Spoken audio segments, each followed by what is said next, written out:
आप जो रोड बनवा रहे हैं उस इंजीनियर का बहाली कैसे कर रहे हैं पता नहीं, धांधली हो गई। आप जो टीचर दे रहे हैं उसके एग्जाम में क्या हुआ, धांधली हो गई।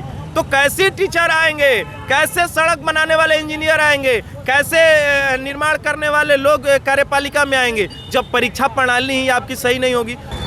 बढ़ते डीजल और पेट्रोल के दाम को लेकर जाप के तरफ से रथ यात्रा निकाली गई थी। हालांकि हमारे साथ कुछ कार्यकर्ता, उनसे हम बात करेंगे। विशाल, ये बताइए, आज आप लोग रथ से आए हैं, सबसे पहले इससे संदेश क्या देना चाह रहे हैं आप सरकार को? हम लोग आज महंगाई के खिलाफ एकजुट हैं और पूरा बिहार महंगाई के खिलाफ, जिस कदर से हमारा किचन की वस्तुएं महंगाई है, पेट्रोल डीजल के महंगा हो जाने की वजह से तमाम बाजारों पर इफेक्ट पड़े हैं, इसके खिलाफ एक सांकेतिक प्रदर्शन हम लोगों ने करने की कोशिश किया। सरकार तक हमारी बात पहुँचे कि जो सृजन घोटाला के मुख्य आरोपी सुशील मोदी जी हैं, उनको सत्ता में और उप मुख्यमंत्री का पद तो सुबह नहीं देता।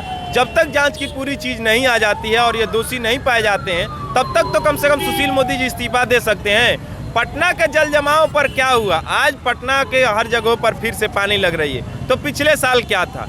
और जो दो मुद्दे, अहम मुद्दे हैं, जो STET की बहाली के जो अभ्यर्थी थे, उनके साथ हम लोग खड़े हैं कि 2,68,000 के स्टूडेंट को न्याय मिले। सरकार चुप क्यों है? सरकार चुप है क्योंकि अभी लॉकडाउन के देखे एक मामला लगाकर चारों तरफ पुलिस लगाकर हम लोगों को हटो हटो हटो, तुम ये कर रहे हो, वो कर रहे हो, और ये अपनी अवसर बना रहे हैं, लूटने का अवसर। तमाम मनरेगा अभी कार्यक्रम शुरू है और JDU के जो भी कार्यकर्ता है वो दलाल बनकर घूम रहा है चारों तरफ मनरेगा की तरफ। तो ये सरकार अवसर बनाकर अभी चुनावी वर्ष में, और ये चुनाव की पूरी तैयारी कर रहे हैं, लेकिन बाकी जो लोग हैं जो जन सरोकार के लिए वर्षों से लड़ते आए हैं, उनके लिए हमेशा दीवार बना दिए हैं कि लॉकडाउन है, आप आवाज़ मत उठाओ। ये पेट्रोल डीजल की महंगाई होते रह रहे हैं, सृजन घोटाला के आरोपी सुशील मोदी को बचा रहे हैं, दरोगा अभ्यर्थियों को न्याय अभी तक नहीं मिली, STET की परीक्षा रद्द कर दिए। आप लॉकडाउन में ही तमाम चीज़ें कर रहे हैं और हम लॉकडाउन में आवाज़ उठा रहे हैं, तो समाज के सबसे बात ये भी है कि जिस तरह से दरोगा बहाली के जो भी युवा थे उन्होंने प्रदर्शन किया, सरकार इस पे भी चुप है, आप लोगों ने भी आवाज़ उठाई। क्या लगता है किसी भी तरह का हम लोगों को इंसाफ?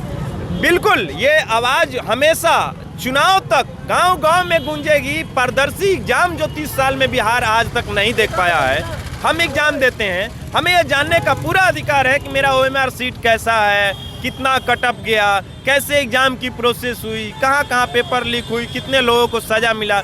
तो ये रद्द भी कर देते हैं और कोई दोषी भी नहीं। तो ये कैसा इंसाफ है बिहार के छात्रों के साथ? शिक्षा को लेकर हमेशा गड़बड़ी की भी खबरें हमेशा आती हैं। कहाँ से? पारदर्शी एग्जाम नहीं हो पा रहा है ना, इनसे नहीं हो पाता है। ये कहते हैं हम इंडस्ट्री लगा देंगे, ये कहते हैं हम रोजगार ला देंगे, लेकिन जब आते हैं तो धरातल पर कुछ नहीं। पिछले साल क्या किए थे, बेरोजगारी भत्ता देंगे। अरे हम कहते हैं, हम वोट इसलिए दिए थे, हमें लगा था कि चलो नौकरी नहीं मिलेगा तो सरकार पैसवा तो देगा कम से कम। हुआ का बाबा जी के ठुल्लू बैठ के घूम रहे हैं। क्या रणनीति है इस बार? इस बार युवाओं के लिए आपकी रणनीति क्या है? हमारा रणनीति ये है कि अब कथनी नहीं चलेगी, अब करनी चलेगी।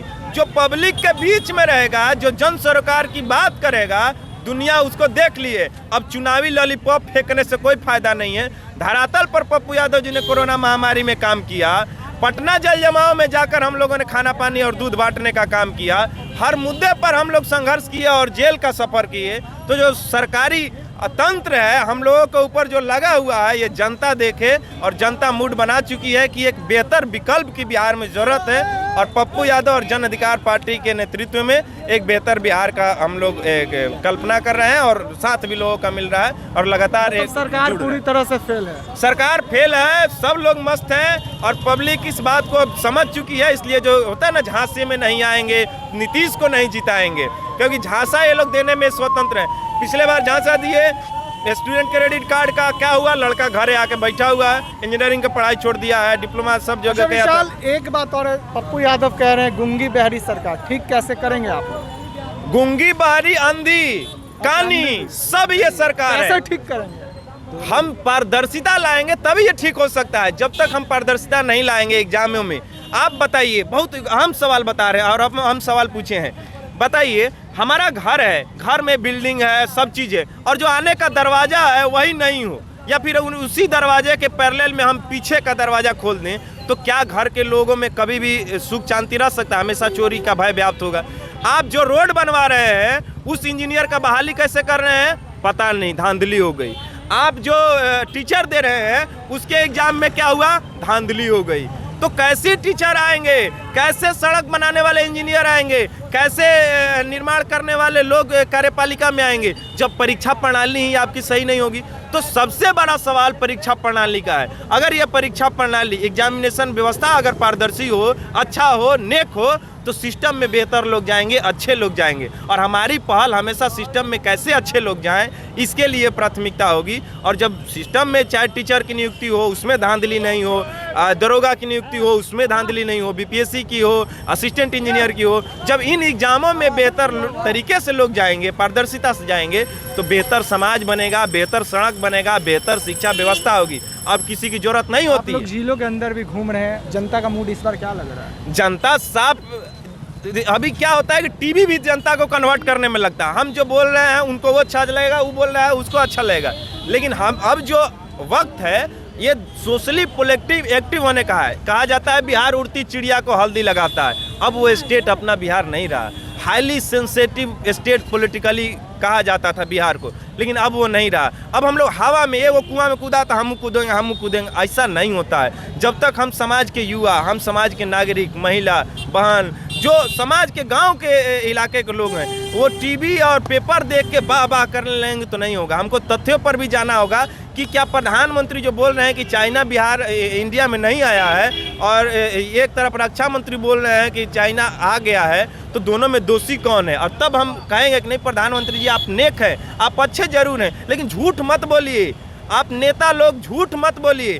अरे आप प्रधानमंत्री बनिए ना, आप दुनिया के सबसे सर्वोच्च ताकत बोलिए, लेकिन झूठ बोलकर हमारे विश्वास को खत्म मत कीजिए। आपका कहना है कि ये झूठी सरकार है और जनता इस बार सबक सिखा देगी? बिल्कुल सिखा देगी। और हम आपके माध्यम से अपील भी करते हैं कि तमाम जो लोग आपकी चैनल को देख रहे हैं, वो लोग अब सतर्क हो जाएं और सेंसिटिव हो जाएं। जो लोग बोल रहे हैं उनकी कथनी और करनी को देखें।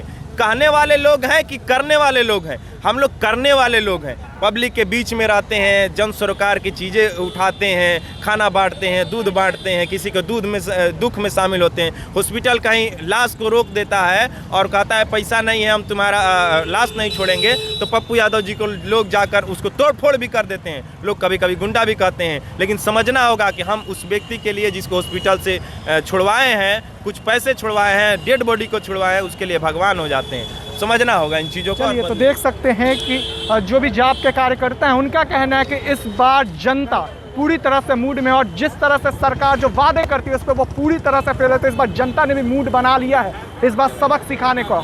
ऐसे ही तमाम अपडेट्स आपको HS बिहार देते रहेगा। अभी के लिए फिलहाल इतना ही। नमस्कार।